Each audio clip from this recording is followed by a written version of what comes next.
എല്ലാവർക്കും സലു കിച്ചണിലേക്ക് സ്വാഗതം. ഇപ്പം രാവിലെയും ഉച്ചയ്ക്കും ഒക്കെ നല്ല പണി ഉണ്ടായിരുന്നു. അപ്പം ഞാൻ വിചാരിച്ചു ഇന്നിപ്പം കുറച്ച് നേരത്തെ തന്നെ ഫുഡ് ഉണ്ടാക്കി വെക്കാമെന്ന്. അപ്പം വൈകുന്നേരം എന്തേ കിച്ചണിലേക്ക് വന്നിട്ട് ഞാനിവിടെ 2 കപ്പ് വറുത്ത അരിപ്പൊടിയാണ് എടുത്തിരിക്കുന്നത്. ഇതിലേക്ക് നമുക്ക് തേങ്ങാപ്പാൽ 1 കപ്പും പിന്നെ 2 കപ്പ് പച്ചവെള്ളം ഉണ്ടല്ലോ അതും കൂടിയാണ് ഞാൻ ഒഴിച്ചു കൊടുക്കുന്നത് കേട്ടോ.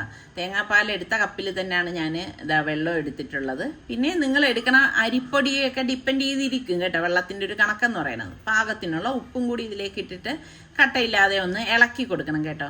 ചില സമയങ്ങളിൽ ഞാൻ ഇങ്ങനെയൊക്കെയാണ് തയ്യാറാക്കുന്നത്. ഇപ്പം എപ്പോഴും നമ്മൾ ഈ രാത്രിയൊക്കെ വന്നിട്ട് ഡിന്നർ ഉണ്ടാക്കുക എന്ന് പറയുമ്പം ചിലപ്പോൾ നമുക്കൊരു ബുദ്ധിമുട്ടൊക്കെ തോന്നും അല്ലേ, ഒരു മടി തോന്നും. അപ്പം ഞാൻ വിചാരിച്ചു ശരി ഇന്നിപ്പം നല്ലൊരു മൂഡാണ്. എന്നും ഇങ്ങനെയൊന്നും അല്ല കേട്ടോ, ഓരോ ദിവസവും ഓരോന്ന് പോലെയാണ്. അപ്പം ഇന്നിപ്പം നല്ലൊരു ഉഷാറായിട്ടൊക്കെ ഇരിക്കുന്നുണ്ട്. ഞാൻ വിചാരിച്ചു ഇന്ന് കുറച്ച് നേരത്തെ തന്നെ എല്ലാം ഒന്ന് റെഡിയാക്കി വെക്കാമെന്ന് കരുതി കേട്ടോ. അപ്പോൾ ഇത് നമ്മൾ ഗ്യാസ് ഓൺ ചെയ്തിട്ട് ഇതുപോലെ ഒന്ന് ഇളക്കി ഒന്ന് കുറുക്കി എടുക്കണം കേട്ടോ.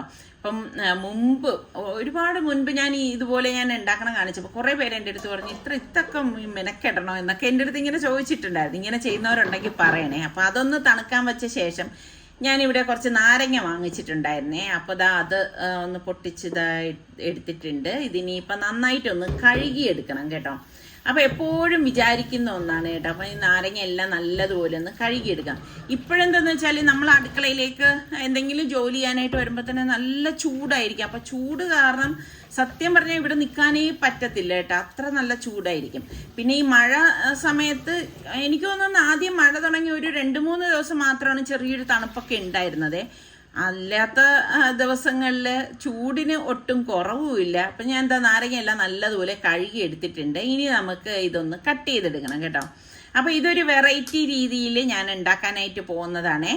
മുൻപ് ഞാൻ എൻ്റെ ഷോർട്ട് വീഡിയോയിലും റീൽസിലും ഒക്കെ കാണിച്ചിട്ടുണ്ടായിരുന്നു. അപ്പോൾ ഇന്നിപ്പം ഞാൻ വിചാരിച്ചു ശരി എന്നാൽ പിന്നെ നമ്മുടെ ഈ മെയിൻ വീഡിയോയിൽ തന്നെ ഇതൊന്ന് ഞാൻ എന്തായാലും ഉണ്ടാക്കുന്നുണ്ട്, അത് നിങ്ങളുമായിട്ട് കൂടി ഒന്ന് ഷെയർ ചെയ്യാമെന്ന് കരുതി കേട്ടോ. അപ്പോൾ നാരങ്ങ എല്ലാം ഇതുപോലെ ഒന്ന് കട്ട് ചെയ്തെടുക്കണം. ഇനി ഇതിനേക്കാളും ചെറുതായിട്ട് കട്ട് ചെയ്തെടുക്കേണ്ട ആവശ്യമില്ല കേട്ടോ. എന്നിട്ട് ഞാൻ ഒരു കണ്ടെയ്നറിലേക്ക് അത് മാറ്റിയിട്ടുണ്ട്. ഇതിനെ നമുക്ക് കുക്കറിലേക്ക് ഇട്ട് കൊടുക്കണം കേട്ടോ, പ്രഷർ കുക്കറിലാണേ. എന്നിട്ട് നമുക്ക് ഇതിലേക്ക് കാശ്മീരി ചില്ലി പൗഡറാണ് ഞാൻ എടുത്തിരിക്കുന്നത്. ഒരു 3 ടേബിൾ സ്പൂണോളം എടുത്തിട്ടുണ്ട്. 1 ടീസ്പൂൺ മഞ്ഞൾപ്പൊടിയും പിന്നെ കുറച്ച് കായപ്പൊടി, ഏകദേശം 1 ടീസ്പൂണോളം വരും കേട്ടോ. പിന്നെ ഇതിലേക്ക് ശർക്കരപ്പൊടിയാണേ 2 ടേബിൾ സ്പൂൺ ചേർത്തിട്ടുണ്ട്. അതുപോലെ തന്നെ 2 ടേബിൾ സ്പൂണോളം പഞ്ചസാരയും 3/4 ടീസ്പൂൺ ഉപ്പും അതുപോലെ വറുത്ത് പൊടിച്ച കായപ്പൊടി ഒരു 1/2 ടീസ്പൂണും ചേർത്തിട്ടുണ്ട്. എന്നിട്ട് ഇത് നന്നായിട്ടൊന്ന് മിക്സ് ചെയ്ത് കൊടുക്കാം. ശർക്കരപ്പൊടി നമുക്ക് നല്ല ബ്രാൻഡിൻ്റെത് തന്നെ നിങ്ങൾക്ക് വാങ്ങിക്കണം, എങ്കിൽ മാത്രമേ അത് നന്നാവത്തുള്ളൂ കേട്ടോ. അതാണ് ഞാൻ ഇതിലേക്ക് ഇട്ട് കൊടുത്തത്. പിന്നെ ഒരു 1/4 കപ്പും വെള്ളം, ഇത്രയും മാത്രം മതിയേ, വെള്ളത്തിൻ്റെ അളവ് കൂടണ്ട കേട്ടോ. അതും കൂടി ഇതിലേക്ക് ഒഴിച്ചിട്ട് നല്ലതുപോലെ ഒന്ന് ഇളക്കാം.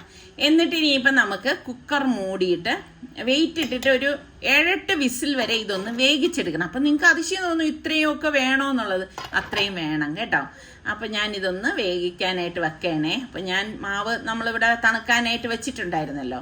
അപ്പം കുറേ ദിവസം കൊണ്ട് ഞാൻ ഇത് ഉണ്ടാക്കണം എന്ന് വിചാരിക്കുന്നതാണ്. പിന്നെ ഈ പറഞ്ഞ മാതിരി ഓരോ തിരക്കിൻ്റെ ഇടയിൽ അത് നടക്കുന്നില്ല എന്നേ ഉള്ളൂ. ഞാൻ അടപ്പൊന്ന് മാറ്റിയിട്ട് വീണ്ടും ഈ മാവ് ഒന്ന് കുഴച്ചു കൊടുക്കാണ് കേട്ടോ. നമ്മൾ ഏതൊരു ജോലി ചെയ്യുമ്പോഴും അത് നല്ല ആസ്വദിച്ച് ചെയ്യുകയാണെങ്കിൽ നമുക്കതൊരു ജോലി ഭാരമായിട്ട് തോന്നത്തേ ഇല്ല കേട്ടാ. നിങ്ങൾ എന്ത് പറയുന്നു, അതിനോട് യോജിക്കുന്നുണ്ടോ? കാരണം നമ്മൾ അതൊരു വലിയ ഭാരപ്പെട്ട പണിയായിട്ട് നമ്മൾ ചെയ്യുമ്പോഴാണ് നമുക്കതൊരു ബുദ്ധിമുട്ടായിട്ട് തോന്നുന്നത്. ഇപ്പം എന്നും ഞാൻ ആസ്വദിച്ചാണോ ജോലി ചെയ്യുന്നതെന്ന് ചോദിച്ചു കഴിഞ്ഞാൽ ഒന്നുമല്ല കേട്ടോ. ചില ദിവസങ്ങളിൽ നമുക്ക് ഭയങ്കര ടയേർഡായിരിക്കും, അപ്പം നമുക്കൊന്നും ചെയ്യാൻ തോന്നത്തില്ല, ഭയങ്കര ക്ഷീണമായിരിക്കും. അപ്പോൾ നമുക്ക് പറഞ്ഞ മാതിരി കുക്ക് ചെയ്യുമ്പോഴും നമുക്ക് ആ ഒരു മനസ്സങ്ങോട്ടേക്ക് വരത്തില്ല. നമ്മൾ മനസ്സോട് കൂടിയിട്ട് കുക്ക് ചെയ്യുമ്പോഴേ നന്നായിട്ട് ആ ഒരു ഫുഡും നല്ലതായിട്ട് കിട്ടത്തുള്ളൂ എന്നുള്ളതാണ് എൻ്റെ ഒരു അഭിപ്രായം കേട്ടോ. അപ്പം നിങ്ങൾക്കും നിങ്ങളുടെ അഭിപ്രായങ്ങൾ പറയാം. അപ്പം ഞാൻ അത് ഉരുട്ടി എടുത്തിട്ടുണ്ട്. അപ്പം ഞാൻ നമ്മളുടെ ഈ പരത്തുന്ന പ്രസ്സില്ലേ, ചപ്പാത്തി പ്രസ്, അതിൽ ഞാൻ ഒരു കവർ ഇങ്ങനെ ഒട്ടിച്ചിട്ടുണ്ടായിരുന്നു. നിസാർക്ക് എനിക്ക് ഒട്ടിച്ച് തന്നതായിരുന്നേ, പക്ഷെ അതിപ്പോൾ ഇളകിപ്പോയി കേട്ടോ. അപ്പം ഞാൻ ഇങ്ങനെയാണ് ചെയ്യണതേ. ഏതെങ്കിലും ഒരു പ്ലാസ്റ്റിക് കവർ എടുത്താൽ മതി കേട്ടോ. എന്നിട്ട് നമുക്കിതാ ഇതുപോലെ ഒന്ന് പ്രസ് ചെയ്ത് അങ്ങ് എടുക്കണം. എളുപ്പത്തിന് വേണ്ടിയിട്ട് ചെയ്യുന്നതാണ് കേട്ടോ ഇതൊക്കെ. ഇതുപോലെ നമുക്ക് പ്രസ് ചെയ്തെടുത്താൽ മാത്രം മതി. പിന്നെ എനിക്കാണെങ്കിൽ ഞാൻ എപ്പോഴും ഒരേപോലെ ഒന്നും ഉണ്ടാക്കത്തില്ല കേട്ടാ. കുറച്ച് പ്രത്യേകിച്ച് നമ്മൾ വീഡിയോ കൂടി ചെയ്യുന്നതാണ്. അപ്പം വ്യത്യസ്തമായിട്ടുള്ള രീതിയിൽ നല്ലതുപോലെ നമ്മൾ, അതായത് നല്ല രുചികരമായിട്ട് വേണം ഓരോന്നും ഉണ്ടാക്കിയെടുക്കാൻ വേണം എന്നുള്ളത് എനിക്ക് കുറച്ച് നിർബന്ധമാണ് കേട്ടോ. അപ്പോൾ അതുകൊണ്ട് ഞാൻ ഇതുപോലെ പല പല രീതികളിലായിരിക്കും ഓരോന്നും തയ്യാറാക്കുന്നത് കേട്ടോ. അപ്പോൾ ഇതൊന്ന് തിരിച്ച് മറിച്ചു വിട്ടെടുത്ത് നമുക്കിവിടെ നിന്ന് ഇത് പത്തിരിയെല്ലാം ഒന്ന് ചുട്ടെടുക്കണം കേട്ടോ. അപ്പം ഈ സമയത്ത് ഈ പറഞ്ഞ മാതിരി ഇങ്ങനെയുള്ള ജോലികൾ ഒതുക്കിയാൽ പിന്നെ പ്രശ്നമില്ലല്ലോ. അപ്പം അതിനിടയിൽ നമ്മളുടെ നാരങ്ങയും എല്ലാം അവിടെ വിസിൽ കേട്ടോണ്ടിരിക്കുകയാണ്. അപ്പം നിങ്ങൾ ഞാനിപ്പം കാണിക്കാൻ പോകുന്നത് പോലെ നിങ്ങൾ ഒരു നാരങ്ങ വെച്ചിട്ട് ചെയ്തു നോക്കണം കേട്ടോ. ചെയ്തു നോക്കിയ ശേഷം അതൊക്കെ കഴിച്ചിട്ട് എനിക്ക് അതിൻ്റെ ഒരു ഫീഡ്ബാക്ക് കൂടി തരണം, എങ്ങനെ ഉണ്ടായിരുന്നു എന്ന്. കിടുക്കാച്ചിയാണ് കേട്ടോ. നിങ്ങളൊക്കെ ഡിന്നറിന് വേണ്ടിയിട്ട് നേരത്തെ എല്ലാം ഫുഡ് ഉണ്ടാക്കി വെക്കുകയാണോ, അതെ ആ ഒരു ഡിന്നർ കഴിക്കുന്ന ആ ഒരു സമയത്താണോ ഭക്ഷണം ഉണ്ടാക്കുന്നത്? അപ്പം നിങ്ങളുടെ വിശേഷങ്ങളും കൂടി ഒന്ന് പറയേട്ടാ. അങ്ങനെ ഇപ്പം ഞാനിതെല്ലാം ചുട്ടെടുത്തുകൊണ്ടിരിക്കുകയാണ്. ഇപ്പം നമ്മളിവിടെ എല്ലാവരും ഉള്ളത് കൊണ്ട് നമുക്കിപ്പം എന്ത് തന്നെ ഉണ്ടാക്കിയാലും കുറച്ച് അധികമായിട്ട് ഉണ്ടാക്കണം അല്ലേ. ഇപ്പം 2 പേരൊക്കെ ഉള്ളൊരു വീട്ടിലാണെങ്കിൽ നമുക്ക് അത്രയും ഇതുപോലെ നേരത്തെ ഒന്നും ഫുഡ് ഉണ്ടാക്കേണ്ട കാര്യമില്ല. ആ സമയത്ത് വന്ന് എന്തെങ്കിലും 2 പേർക്കുള്ളത് അന്നേരം ഉണ്ടാക്കിയാൽ മതിയല്ലോ. ഇവിടെ ഇപ്പം എങ്ങനെയല്ലല്ലോ. ഇവിടെ ഇപ്പം നമ്മളെല്ലാവരും ഉണ്ട്. പിന്നെ സനക്കുട്ടി ഉണ്ട്. അപ്പം സനക്കുട്ടിക്ക് കുറച്ച് നേരത്തെ ഫുഡ് കൊടുക്കണം. അപ്പം അങ്ങനെയൊക്കെ ഉള്ളത് കൊണ്ട് കുറച്ച് നേരത്തെ തന്നെ എല്ലാം തയ്യാറാക്കി വെക്കണം. അപ്പോൾ സ്റ്റീമൊക്കെ പോയിട്ടുണ്ടേ. അപ്പം ഞാൻ ഈ കുക്കർ തുറന്നിട്ട് കാണിച്ചു തരാം. അപ്പം നാരങ്ങയും കൂടിയല്ലേ, നാരങ്ങയിൽ നിന്ന് ചാറ് വരും. അതുകൊണ്ടാണ് ഞാൻ പറഞ്ഞത് 1/4 ഗ്ലാസ്സിൽ കൂടുതൽ വെള്ളം ഇതിലേക്ക് ചേർക്കരുതെന്ന്. ഇതാ കണ്ടോ, നല്ല ഇളക്കി എടുക്കുമ്പം ശരിക്കും നമ്മൾ നാരങ്ങ അച്ചാറിട്ട് കുറേ നാൾ കഴിഞ്ഞല്ലേ നമുക്കത് ഉപയോഗിക്കാനായിട്ട് പറ്റത്തുള്ളൂ. പക്ഷെ അതല്ല കേട്ടോ. ഇത് ഇനിയുണ്ട്. ഇപ്പം ഇതുകൊണ്ട് കഴിഞ്ഞിട്ടില്ല കേട്ടോ. ഞാനിവിടെ ഒരു കാസ്റ്റ് അയൺ അടുപ്പത്തേക്ക് വെച്ചിട്ടുണ്ട് കേട്ടോ. ഇരുമ്പിച്ചട്ടിയിൽ ഉണ്ടാക്കണതാണ് എപ്പോഴും നല്ലത്. എന്നിട്ട് ഞാൻ ഇത് കോട്ടഡ് കാസ്റ്റ് അയൺ ആണ് കേട്ടോ. നല്ലെണ്ണ ഒഴിച്ച ശേഷം നമുക്ക് കടുകിട്ട് പൊട്ടിച്ചു കൊടുക്കാം. ഇതിലേക്ക് കുറച്ച് ഉലുവയും കൂടി ഞാൻ ഇട്ട് കൊടുക്കുന്നുണ്ട് കേട്ടോ. ഇതൊക്കെ ഇടുമ്പോഴാണ് നല്ല ടേസ്റ്റ് ഉണ്ടാവണത്. പിന്നെ നമുക്കിതാ കുറച്ച് ഇഞ്ചി കൂടുതൽ വേണം എന്നുള്ളതൊക്കെ അങ്ങനെ ഇട്ട് കൊടുക്കാം. ഞാനിവിടെ കുറച്ച് ഇട്ടിട്ടുള്ളൂ. പിന്നെ അതുപോലെ തന്നെ കുറച്ച് വെളുത്തുള്ളിയും കൂടി ഇതുപോലെ ഇട്ടിട്ടുണ്ട് കേട്ടോ. ഇഞ്ചിക്കാലും കുറച്ച് കൂടുതൽ വേണം വെളുത്തുള്ളി നമ്മൾ ഇതിലേക്ക് ചേർത്ത് കൊടുക്കാനുള്ളത് കേട്ടോ. എന്നിട്ട് നല്ലതുപോലെ ഒന്ന് ഇളക്കി കൊടുക്കണം. അതിരിക്കട്ടെ, നിങ്ങൾക്ക് നാരങ്ങ അച്ചാറാണോ അതെ മാങ്ങ അച്ചാറാണോ നെല്ലിക്ക അച്ചാറാണോ ഇഷ്ടം? എന്നിട്ട് നമുക്ക് തീ ഒന്ന് ഞാൻ ഓഫ് ചെയ്തിട്ടാണ് ഇതിലേക്ക് കാശ്മീരി ചില്ലി പൗഡറും മഞ്ഞപ്പൊടിയും കായപ്പൊടിയും ഉപ്പും കൂടി ചേർത്ത് കൊടുക്കുന്നത്. ഇതിനൊന്നും പ്രത്യേകിച്ച് ഒരു അളവൊന്നുമില്ല കേട്ടോ. നമുക്ക് എത്രയാണോ നാരങ്ങ എടുക്കുന്നത് അതിനനുസരിച്ച് ചേർത്ത് കൊടുത്താൽ മതി.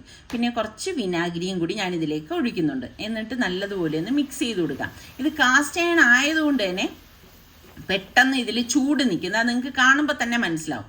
ഇനി നമ്മൾ വേവിച്ച് വെച്ചിരിക്കുന്ന നാരങ്ങ ഉണ്ടല്ലോ, ആ ചാറോട് കൂടിയിട്ട് ഇതിലേക്ക് ഒഴിച്ചു കൊടുക്കും. അപ്പം എന്ത് പെട്ടെന്ന് ഉണ്ടാക്കിയെടുക്കാൻ പറ്റുന്ന നല്ല ഒരു നാരങ്ങ അച്ചാറാണെന്നറിയാവൂ. ശരിക്കും ഇത് നമ്മൾ ഉണ്ടാക്കി വെച്ചിട്ട് ഫ്രിഡ്ജിൽ വെച്ചിരുന്ന ശേഷം എടുക്കണം കേട്ടോ. അപ്പോഴാണ് അതിൻ്റെ ഒരു ടേസ്റ്റ് ഇരിക്കുന്നത്. അതായത് ഒരു 2-3 ദിവസം അല്ലെങ്കിൽ ഒരാഴ്ചയൊക്കെ കഴിഞ്ഞ് ഇത് കഴിക്കുമ്പോൾ ഭയങ്കര ടേസ്റ്റാണ് കേട്ടോ. അതാ കണ്ട നല്ല കറക്റ്റ് പരുവത്തിന് വന്നിട്ടുണ്ട്. നാരങ്ങ അച്ചാറ് കണ്ടിട്ട് വായിൽ വെള്ളം വരുന്നവരൊക്കെ ഒന്ന് പറയട്ടെ. ശരിക്കും കഞ്ഞിയൊക്കെ കുടിക്കുന്ന സമയത്ത് ഈ ഒരു നാരങ്ങ അച്ചാറുണ്ടെങ്കിലുണ്ടല്ലോ അടിപൊളിയാണ്. അപ്പോൾ ഉണ്ടാക്കിയെടുക്കാൻ കണ്ടില്ലേ, വളരെ എളുപ്പമാണ്. അല്ലാതെ നാരങ്ങ നമ്മളിങ്ങനെ ഉപ്പിലിട്ട് അതിങ്ങനെ അതിൻ്റെ തോൽ അലിയുന്നത് വരെ കാത്തു നിൽക്കേണ്ട ഒരു ആവശ്യവും ഇല്ല. ഇതിപ്പോൾ അടച്ച് ഞാൻ മാറ്റി വെക്കുകയാണേ. ഇനി ഞാനൊരു കിഡു ഐറ്റമാണ് ഉണ്ടാക്കാൻ പോകുന്നത്. അപ്പോൾ അതിന് വേണ്ടിയിട്ട് ഞാൻ ഇവിടെ കുറച്ച് മല്ലി എടുക്കണേ. മുഴുവനെയുള്ള മല്ലിയാണ് നമുക്കിതിന് വേണ്ടത് കേട്ടോ. എന്തായാലും നിങ്ങൾ ഇതൊന്ന് ട്രൈ ചെയ്ത് നോക്കണം കേട്ടോ. സൂപ്പർ ഐറ്റമാണേ. അപ്പം ഞാനിവിടെ കുറച്ച് മല്ലി എടുക്കുകയാണ്. ഇനി മുഴുവനെയുള്ള മല്ലി തന്നെ എടുക്കണം കേട്ടോ. അല്ലാതെ നമ്മൾ അതിന് വേണ്ടിയിട്ട് മല്ലിപ്പൊടി ഉപയോഗിക്കേണ്ട കേട്ടോ. ഇത്രയും മല്ലിയാണ് ഞാനിവിടെ എടുത്തിരിക്കുന്നത് കേട്ടോ. ഏകദേശം ഒരു 3 ടേബിൾ സ്പൂണോളം ഉണ്ട് കേട്ടോ. ഇനി നമുക്ക് ഇതൊന്ന് ചതച്ചെടുക്കണം. അപ്പോൾ എപ്പോഴും നിങ്ങൾ ഇതുപോലെ സ്ലാബിൻ്റെ മുകളിൽ വെച്ച് ചതയ്ക്കുന്നവരാണെങ്കിൽ ഡയറക്റ്റ് വെച്ചിട്ട് ഒരിക്കലും ചതക്കരുത് കേട്ടോ. മോഡുലർ കിച്ചണൊക്കെ ചെയ്ത് ഉള്ളവരാണെങ്കിൽ അതിൻ്റെ അടിയിൽ ഫ്രെയിം ആയിരിക്കും. അപ്പം നമ്മൾ ചതയ്ക്കുമ്പോൾ അതിന് കേടുപാട് പറ്റും. അപ്പോൾ അടിയിലൊരു തുണിയോ എല്ലാം വെച്ചിട്ട് ഒന്ന് ചതച്ചു കൊടുത്താൽ മതി. ഇതുപോലെ നമ്മൾ ചതച്ചെടുക്കണം. അപ്പം നമ്മൾ പരമാവധി ഈ സ്ലാബിൻ്റെ മുകളിലൊന്നും വെച്ച് ചതച്ചെടുക്കാത്തതാണ് എപ്പോഴും നല്ലത് കേട്ടോ. പുറത്തെവിടെയെങ്കിലും കൊണ്ടുവച്ച് ചതച്ചിട്ടെടുക്കണേ. പിന്നെ നമുക്കിതാ ഇതിലേക്ക് ക്യാപ്സിക്കം ഗ്രീനും റെഡും എടുത്തിട്ടുണ്ട്, സവാള എടുത്തിട്ടുണ്ട്, പച്ചമുളക് എടുത്തിട്ടുണ്ട്, പാഴ്സലി ലീഫ് എടുത്തിട്ടുണ്ട്, സവാള 2 എണ്ണമാണ് എടുത്തിരിക്കുന്നത്. അതുപോലെ തന്നെ അതാണ്ട മല്ലിയില എടുത്തിട്ടുണ്ട്. അപ്പം ഇനി ഞാൻ ഓരോന്നും ചേർക്കുന്നതിനനുസരിച്ച് എല്ലാം പറഞ്ഞുതരാം കേട്ടോ. പിന്നെ കുറച്ചധികം വെളുത്തുള്ളി എടുത്തിട്ടുണ്ട്. ബീഫ് നന്നായിട്ട് കഴുകി എല്ലില്ലാത്തതാണ് കേട്ടോ. ബോൺലെസ് ബീഫാണ് നമുക്കിതിനായിട്ട് വേണ്ടത്. ഇത് തന്നെ നമുക്ക് ചിക്കനിലുണ്ടാക്കാം. ചിക്കനിലുണ്ടാക്കുമ്പോൾ ഈ ഒരു രീതിയിലല്ല ഉണ്ടാക്കണത്. അപ്പം അതിൻ്റെ റെസിപ്പി വേണം എന്നുള്ളവർ എൻ്റെ അടുത്ത് പറഞ്ഞാൽ മതി. എപ്പോഴെങ്കിലും ഞാൻ ഉണ്ടാക്കുന്ന സമയത്ത് അതും കൂടി ഷെയർ ചെയ്യാം. അപ്പം ഈ ബോൺലെസ് ബീഫ് നമുക്ക് ഇതിലേക്ക് ഇട്ടിട്ട് ഒന്ന് ക്രഷ് ചെയ്തെടുക്കണം കേട്ടോ. ഒന്ന് ക്രഷ് ചെയ്യുന്ന വെച്ചാൽ ഇങ്ങനെ ഈ അരയ്ക്കുന്നത് പോലെ ക്രഷ് ചെയ്യണം. നിങ്ങൾ മിക്സിയിലാണ് ഇട്ട് അരച്ചെടുക്കുന്നതെങ്കിൽ ഒരു തുള്ളി വെള്ളം പോലും ചേർക്കാതെ വേണം ഇതൊന്ന് അരച്ചെടുക്കാൻ. അപ്പോൾ എങ്കിൽ മാത്രമേ അത് കറക്റ്റ് പരുവത്തിൽ നമുക്ക് കിട്ടത്തുള്ളൂ കേട്ടോ.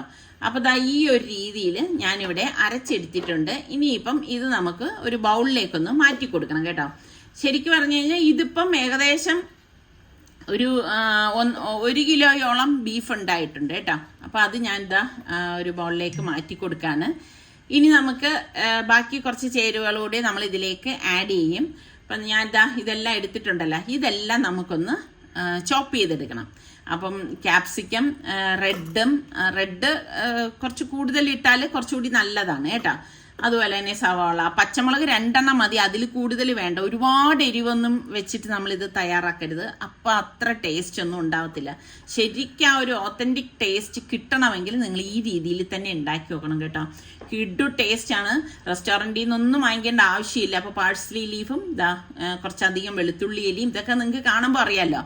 അതുപോലെ തന്നെ മല്ലി ക്രഷ് ചെയ്തില്ലേ, ചതച്ചതും നമുക്കിതിലേക്ക് ഇട്ടിട്ടുണ്ട്. ഇനിയിപ്പം ഇതൊന്ന് നമുക്ക് ക്രഷ് ചെയ്തെടുക്കാം. അതായത് വളരെ കുഞ്ഞായിട്ട് വേണം നിങ്ങൾ കട്ട് ചെയ്യണമെങ്കിൽ കട്ട് ചെയ്തെടുക്കാൻ. അതല്ല മിക്സിയുടെ ചോപ്പറിൽ ഇട്ടിട്ട് വേണമെങ്കിൽ ഒന്ന് ചോപ്പ് ചെയ്ത് വേണമെങ്കിലും എടുക്കാം കേട്ടോ. അപ്പം ഒട്ടും വെള്ളം ചേർക്കരുത്. അത് മസ്റ്റായിട്ട് നിങ്ങളൊന്ന് ശ്രദ്ധിച്ചേക്കണം കേട്ടോ. എന്നിട്ട് നമുക്കിതാ ഇതുപോലെ കിട്ടിയിട്ടുണ്ട്. അപ്പോൾ ഇതിൽ ശരിക്കും നമ്മൾ പിഴിഞ്ഞു കഴിഞ്ഞാൽ നല്ല ജ്യൂസ് കിട്ടും, ജ്യൂസി പരുവത്തിൽ വരും കേട്ടോ. അപ്പം ഞാൻ അതൊന്ന് ഒതുക്കി കൊടുത്ത ശേഷം എനിക്ക് ഒരു ക്യാപ്സിക്കം കൂടി റെഡ് ഞാൻ ഇതിലേക്ക് ചേർത്ത് കൊടുക്കാമെന്ന് വിചാരിച്ചു കേട്ടോ. അപ്പം ആദ്യം ചേർത്ത് കൊടുക്കാൻ ഇതിൽ സ്പേസ് ഇല്ലാത്തത് കൊണ്ട് ഞാൻ അവിടെ മാറ്റി വെച്ചിരിക്കുകയായിരുന്നേ. എന്നിട്ട് നമുക്കിതാ ഇതുപോലെ വീണ്ടും ഒന്ന് ക്രഷ് ചെയ്തെടുത്താൽ മതി. ഞാൻ പറഞ്ഞില്ലേ, റെഡ് ക്യാപ്സിക്കം ഒക്കെ അതിൽ കിടക്കുമ്പോഴാണ് നല്ല എന്താ പറയുക, ഉണ്ടാക്കുമ്പോൾ നല്ല ഭംഗിയാണ്. ഒരു പ്രത്യേക ടേസ്റ്റാണ്. ശരിക്കും വലിയ വലിയ റെസ്റ്റോറൻറ്റിൽ പോയി നമ്മൾ വലിയ വില കൊടുത്ത് വാങ്ങിച്ച് കഴിക്കുന്ന അതിനേക്കാളൊക്കെ ഇരട്ടി ടേസ്റ്റാണ് നമ്മളിത് വീട്ടിലുണ്ടാക്കുമ്പോൾ കേട്ടോ. അല്ലെങ്കിൽ നിങ്ങളൊന്ന് ട്രൈ ചെയ്തിട്ട്, ഞാൻ പറയുന്നത് ഞാൻ കാണിക്കുന്ന റെസിപ്പിയൊക്കെ ട്രൈ ചെയ്തിട്ട് എനിക്ക് ഫീഡ്ബാക്ക് തന്നാൽ മതി. അപ്പോൾ ഇത് നന്നായിട്ട് പിഴിഞ്ഞിട്ട് വേണം നമ്മൾ ഇതിലേക്ക് ഇടാനുള്ളത്. ഇനി പിഴിഞ്ഞുള്ള ആ സത്തുണ്ടല്ലോ, അത് വേണമെങ്കിൽ നമുക്ക് പിള്ളേർക്ക് സൂപ്പൊക്കെ ഉണ്ടാക്കാനായിട്ട് എടുക്കാം, അല്ലെങ്കിൽ വേറെ എന്തെങ്കിലും വെജിറ്റബിൾ കറി ഉണ്ടാക്കുന്നതിൽ ഒഴിക്കാം. ഇതിലേക്ക് നമ്മൾ ചേർക്കണ്ട, ഇതിൽ വെള്ളത്തിൻ്റെ അംശം പാടില്ല. പിന്നെ 2 ബ്രെഡ്, വീറ്റിൻ്റെ ബ്രെഡാണ്, ഞാൻ പൊടിച്ചെടുത്തതാണ് ഇതിലേക്ക് ഇട്ട് കൊടുത്തിരിക്കുന്നത്. പിന്നെ 1 ടീസ്പൂൺ കാശ്മീരി ചില്ലി പൗഡറും 1 ടീസ്പൂൺ ചില്ലി ഫ്ലേക്സും 1 ടീസ്പൂൺ മഞ്ഞൾപ്പൊടി, നമുക്ക് ഗരം മസാല പൊടി 2 ടീസ്പൂൺ ഇട്ട് കൊടുക്കുന്നുണ്ട്. 1 ടീസ്പൂൺ ചെറിയ ജീരകത്തിൻ്റെ പൊടിയും, പിന്നെ നമുക്ക് കടലമാവാണ് ഞാൻ ചേർത്ത് കൊടുത്തത്. അതുപോലെ തന്നെ നമുക്ക് ബേക്കിംഗ് സോഡ 1/2 ടീസ്പൂൺ, പിന്നെ ഒലിവ് ഓയിലാണ് കേട്ടോ. ഇതൊന്നും കൃത്യമായിട്ടുള്ള അളവല്ല ഞാൻ പറയണത്, നിങ്ങൾ എടുക്കുന്നതിനനുസരിച്ച് ഇതിൻ്റെയൊക്കെ ക്വാണ്ടിറ്റിയിൽ മാറ്റങ്ങൾ വരുത്താം. പിന്നെ പാകത്തിനുള്ള ഉപ്പ് കേട്ടോ. പിന്നെ വേണ്ടത് നാരങ്ങാ നീരാണ്. ഇത്രയും ചേരുവകൾ നമുക്ക് ഇതിലേക്ക് ചേരണം എന്നുള്ള കാര്യം മസ്റ്റാണ് കേട്ടോ, എങ്കിലേ നല്ല ടേസ്റ്റ് ഉണ്ടാകത്തുള്ളൂ. ആ നാരങ്ങാ നീരും ഫുള്ളായിട്ട് ഇതുപോലെ ഞാൻ പിഴിഞ്ഞൊഴിച്ചു കൊടുത്തിരിക്കുകയാണ്. ഇനിയൊന്നുമില്ല, നന്നായിട്ട് അങ്ങ് കുഴച്ചെടുക്കണം നല്ലതുപോലെ. ഞാൻ പറഞ്ഞില്ലേ, നമ്മൾ ഇതിൽ വെള്ളത്തിൻ്റെ അംശം ഒട്ടും വരാൻ പാടില്ല. അതുകൊണ്ടാണ് ആ വെജിറ്റബിൾ നന്നായിട്ട് പിഴിഞ്ഞ് ഇതിലേക്ക് ചേർത്തത്. പിന്നെ നമ്മൾ നാരങ്ങയുടെ നീര് വരുമ്പോൾ ചെറിയൊരു ഇത് വരും. അതായത് നമുക്കിങ്ങനെ കൈ കൊണ്ട് ഉരുട്ടാൻ പറ്റുന്ന പരുവത്തിൽ വേണം നമ്മളിതെല്ലാം റെഡിയാക്കി എടുക്കാൻ. അങ്ങനെ ചെയ്ത് കഴിയുമ്പോഴേക്കും നമുക്ക് എളുപ്പമാണ് കേട്ടോ. അതാ നോക്കിക്കേ, ഞാനിവിടെ ഉരുട്ടുമ്പോൾ കയ്യിലൊന്നും ഒട്ടാതെ തന്നെ നമുക്കിതാ ഉരുട്ടിയെടുക്കാനായിട്ട് സാധിക്കുന്നുണ്ട്. ഇതാണ് ഇതിൻ്റെ ഒരു പരുവം എന്ന് പറയുന്നത് കേട്ടോ. ഇനിയിപ്പം നല്ലതുപോലെ ഞാൻ എല്ലാം കുഴച്ചെടുത്തിട്ടുണ്ട്. ഇനി അടുത്തത് ഒഴിച്ചുകൂടാൻ പറ്റാത്ത മറ്റൊരു ടെക്നിക്കാണ് കേട്ടോ. അപ്പം ഇങ്ങനെയൊക്കെ ചെയ്യുമ്പോഴാണ് ശരിക്കും പറഞ്ഞാൽ നമുക്ക് ആ ഒരു ഞാൻ നേരത്തെ പറഞ്ഞതുപോലെ കറക്റ്റ് ടേസ്റ്റ് നമുക്ക് കിട്ടണത് കേട്ടോ. അപ്പം ഞാനൊരു ബൗൾ വെച്ചതിലേക്ക് ചാർക്കോൾ കത്തിച്ച് വെച്ച് കൊടുത്തിട്ട് നമുക്ക് കുറച്ച് ഓയിൽ ഇതിലേക്ക് ഒഴിച്ചു കൊടുത്തിട്ട് പെട്ടെന്ന് തന്നെ അടച്ചു കൊടുക്കണം. അപ്പം നല്ല ഒരു സ്മോക്കി സ്മെല്ല് ഇതിന് കിട്ടണമെങ്കിൽ നമ്മളിങ്ങനെ തന്നെ ചെയ്യണം കേട്ടോ. പിന്നെ ഇനി ഇപ്പോഴൊന്നും തുറക്കരുത്, ആ സ്റ്റീമൊക്കെ പോയ ശേഷം മാത്രമേ നമ്മൾ തുറക്കാവൂ. അപ്പം ഞാനൊരു ട്രേ എടുത്തിട്ടുണ്ട്, അതിലേക്ക് ഇത് അലുമിനിയം ഫോയിൽ ഇതുപോലെ വെച്ചിട്ടൊന്ന് കവർ ചെയ്തെടുക്കുകയാണ് കേട്ടോ. ശരിക്കും പറഞ്ഞു കഴിഞ്ഞാൽ നമ്മൾ ഇങ്ങനെയൊക്കെ ഉണ്ടാക്കി കഴിച്ചാലുണ്ടല്ലോ, നമുക്ക് പുറത്ത് പോയിട്ട് നമ്മൾ ഇതൊക്കെ വാങ്ങിച്ച് കഴിച്ചാൽ നമുക്ക് ആ ഒരു ടേസ്റ്റ് കിട്ടത്തില്ല, അത് സത്യമാണ് കേട്ടോ. ഞാൻ കുറച്ച് ഓയിലൊന്ന് ബ്രഷ് ചെയ്ത് കൊടുത്തിരിക്കുകയാണ് ഈ അലുമിനിയം ഫോയിലിൽ. അപ്പം നമ്മൾ ഒരു പ്രാവശ്യം മെനക്കെട്ട് ഇതുപോലെ ഉണ്ടാക്കുകയാണെങ്കിൽ പിള്ളേരൊക്കെ സ്കൂളിൽ പോകുന്ന സമയത്ത്, പിള്ളേർ സ്കൂളിലുള്ള അവരുടെ വീട്ടിലുള്ളവർക്കാണെങ്കിൽ എളുപ്പമാണ്. ഇത് രാവിലെ എടുത്ത് ഒന്ന് അവർക്ക് സ്നാക്കായിട്ട് ഉണ്ടാക്കി കൊടുക്കുകയോ അല്ലെങ്കിൽ സ്കൂളിലത്തേക്ക് കൊടുത്തുകൂടെ ഒക്കെ ചെയ്യാവുന്നതാണ്. ഉണ്ടാക്കാൻ ഇത് എളുപ്പമല്ലേ. അപ്പം ഞാൻ ഇനി ഇതിൽ എല്ലാം നന്നായിട്ടൊന്ന് വീണ്ടും മിക്സ് ചെയ്തിട്ടുണ്ട്. ഞാനിവിടെ ഒരു 3 സ്റ്റിക്ക് ഫോയിൽ വെച്ചിട്ട് കവർ ചെയ്തതാണ് കേട്ടോ. അപ്പം നിങ്ങളുടെ കയ്യിൽ ഇതുപോലത്തെ സ്ക്യൂർ ഉണ്ടെങ്കിൽ അത് എടുത്താലും മതി, എന്തായാലും മതി, ഇന്നത് തന്നെ വേണം എന്നൊന്നുമില്ല. കുറച്ച് എടുത്തിട്ട് നമുക്ക് ഇഷ്ടമുള്ള ഷേപ്പിൽ ഇഷ്ടമുള്ള സൈസിൽ നമുക്കിതാ ഇതുപോലെ ഒന്ന് സെറ്റാക്കി എടുക്കാം. ഞാനിപ്പോൾ ചെറിയ ചെറിയ കബാബാണ് ഉണ്ടാക്കുന്നത് കേട്ടോ. അപ്പം ഇത്രയും മാത്രം മതിയാവും. നമ്മൾ കണ്ടിട്ടില്ലേ, ശരിക്കും പറഞ്ഞാൽ ഈ കബാബ് എന്ന് പറയുമ്പോഴേക്ക് അതിൻ്റെ നടുക്ക് ഇങ്ങനെ ഒരു ഹോള് കാണും, ഇതുപോലെ എടുക്കുമ്പോഴാണ് അങ്ങനെ വരുന്നത് കേട്ടോ. അപ്പം ഇങ്ങനെ നമ്മൾ റെഡിയാക്കി എടുക്കുമ്പോൾ പെട്ടെന്ന് തന്നെ ഉള്ളെല്ലാം എന്ത് കിട്ടും. ശരിക്ക് ഇത് നമുക്ക് ബ്രെഡിൻ്റെ കൂടെ അല്ലെങ്കിൽ നാൻ ഉണ്ടാക്കി നാനിൻ്റെ കൂടെ, ഇതൊന്നും ഇല്ലെങ്കിൽ ചപ്പാത്തിയും കുറച്ച് വെജിറ്റബിൾ സാലഡും ഒക്കെ ഉണ്ടെങ്കിൽ അതിൻ്റെ കൂട്ടത്തിലൊക്കെ കഴിക്കാൻ നല്ലതാണ് കേട്ടോ. അപ്പോൾ വീണ്ടും ഞാൻ ഇതുപോലെ ഒന്ന് റെഡിയാക്കി എടുക്കുകയാണേ.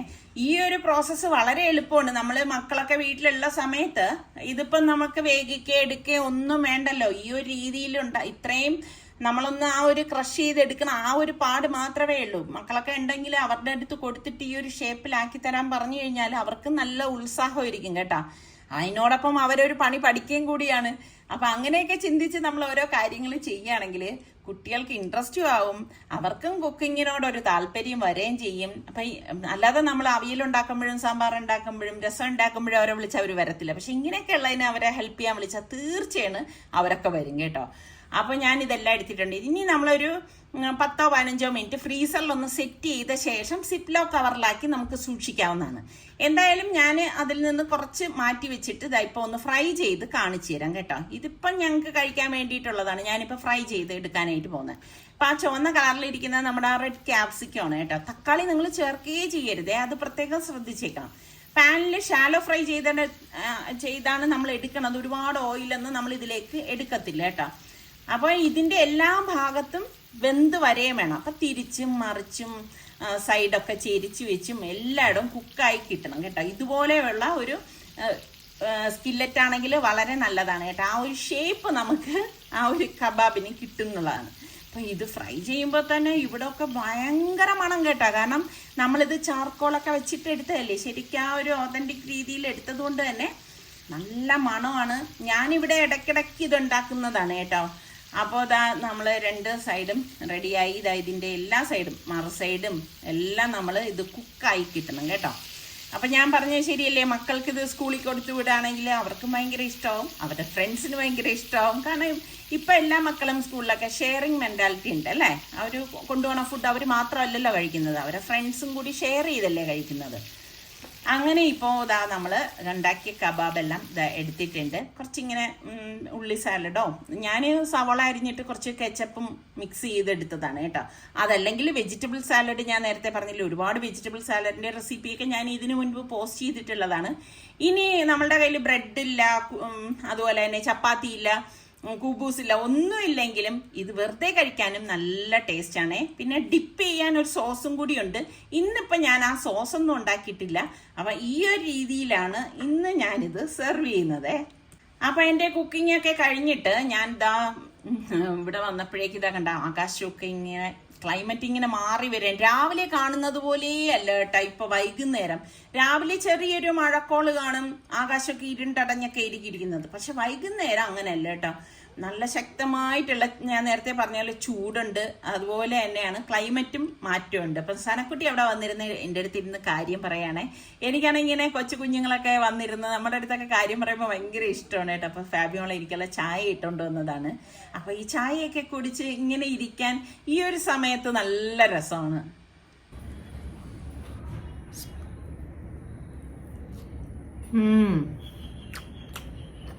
നല്ല ജ്യൂസിയും എന്തു പറയാം, നമ്മൾ റെസ്റ്റോറൻറ്റിലൊക്കെ പോയിട്ട് കഴിക്കുന്നതിൽ നിന്നും ഭയങ്കര ടേസ്റ്റ് കേട്ടോ. ഈ രീതിയിൽ നിങ്ങൾ ഉണ്ടാക്കി നോക്കട്ടോ.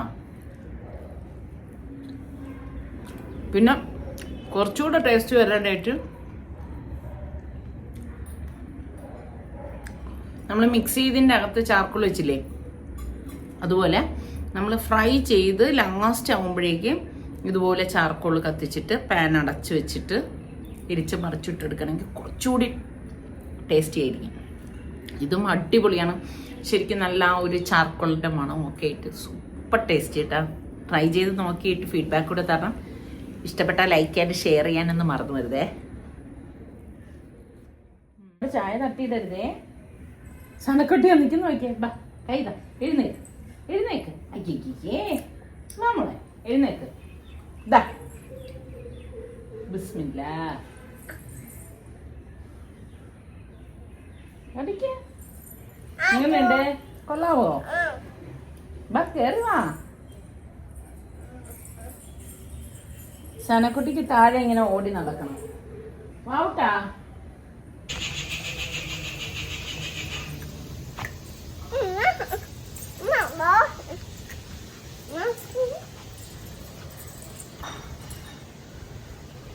ഇപ്പൊ ഞാൻ ഇട്ട അച്ചാർ ഞാൻ മൂടി വെച്ചിരിക്കുകയായിരുന്നു. രാത്രി ആയപ്പോഴേക്കും ഞാൻ ഇതാ വന്നു, ഇതാ ഇത് ഇളക്കി എടുക്കണേ. പിന്നെ നിങ്ങൾ ഇരുമ്പുചട്ടിയിൽ ഞാൻ അച്ചാർ ഇടണം എന്ന് പറഞ്ഞല്ല, നിങ്ങൾ അന്നത്തെ ദിവസം തന്നെ ഇരുമ്പുചട്ടിയിൽ നിന്ന് അച്ചാർ മാറ്റണം കേട്ടോ. അതും കൂടി ശ്രദ്ധിച്ചേക്കണം. അപ്പൊ ഞാൻ ഇപ്പൊ ഒരു 3 ബോട്ടിൽ എടുത്ത് വെച്ചിട്ടുണ്ട്. അതിൽ കൊള്ളാൻ വേണ്ടിയിട്ടുള്ളതേ ഉള്ളൂ കേട്ടോ. ഇത് ആ ബോട്ടിലേക്ക് ഇതൊന്ന് മാറ്റി കൊടുക്കണം. ഇങ്ങനെ ഞാൻ 3 ബോട്ടിൽ വെക്കാനുള്ള കാര്യം എന്താന്ന് വെച്ച് കഴിഞ്ഞാല്, ഈ നമ്മളെല്ലാം കൂടിയിട്ട് ഒരു ബോട്ടിൽ വെച്ചാണ് എടുക്കുന്നതെങ്കിൽ ഇത് നാരങ്ങ അച്ചാറല്ലേ, പിന്നെ പെട്ടെന്ന് ചീത്തായി പോവില്ലേ. ഇപ്പൊ ഞാനിത് റെഡിയാക്കിയിട്ട് ഫ്രിഡ്ജിലാണേ വെക്കാൻ പോണത്, പുറത്തല്ല. പുറത്ത് വേണമെങ്കിലും വെക്കാം, പക്ഷെ ഞാൻ അങ്ങനെയല്ല, ഫ്രിഡ്ജിലാണ് വെക്കണത്. അപ്പോൾ ഒരു ബോട്ടിൽ, ഇതാ ചെറിയൊരു ബോട്ടിലാണ്, അതെടുക്കാം. അത് തീരുമ്പോൾ അടുത്ത ബോട്ടിൽ എടുക്കും, അങ്ങനെ. അപ്പൊ നമ്മൾ കുറേ നാള്, അതായത് ഇപ്പൊ അച്ചാർ ഫ്രിഡ്ജിൽ ഇരിക്കും തോറും 1 മാസമൊക്കെ കഴിഞ്ഞ് നമ്മളിത് കഴിക്കുമ്പോൾ ഉണ്ടല്ലോ ഭയങ്കര ടേസ്റ്റ് ആണ് കേട്ടാ. ഞാൻ ഉറപ്പ് തരാണ്, 100 അല്ല 101% ഉറപ്പ് തരാണ്. നിങ്ങൾ ഈ ഒരു രീതിയിൽ ഉണ്ടാക്കി നോക്കൂ, അടിപൊളി ടേസ്റ്റ് ആണ് കേട്ടോ. അപ്പൊ ഞാനിവിടെ ഇടയ്ക്കിടയ്ക്ക് ഈ രീതിയിൽ ഉണ്ടാക്കുന്നത് കൊണ്ടാണ് ഞാൻ അത്ര ഉറപ്പ് നിങ്ങൾക്ക് തരുന്നതേ. അപ്പൊ ഇന്നത്തെ ഈ റെസിപ്പി എല്ലാം നിങ്ങൾക്ക് എല്ലാവർക്കും ഇഷ്ടമായെന്ന് വിശ്വസിക്കുന്നു. ഇതിൽ ഏത് റെസിപ്പിയാണ് നിങ്ങൾക്ക് കൂടുതൽ ഇഷ്ടമായെന്നുകൂടി പറയണം. പിന്നെ ലൈക്ക് ചെയ്യാൻ മറന്നു വരുത് കേട്ടോ. അടുത്ത നല്ല റെസിപ്പിയോ വ്ളോഗായിട്ടൊക്കെ കാണുന്നത് വരെ എല്ലാവർക്കും ബൈ.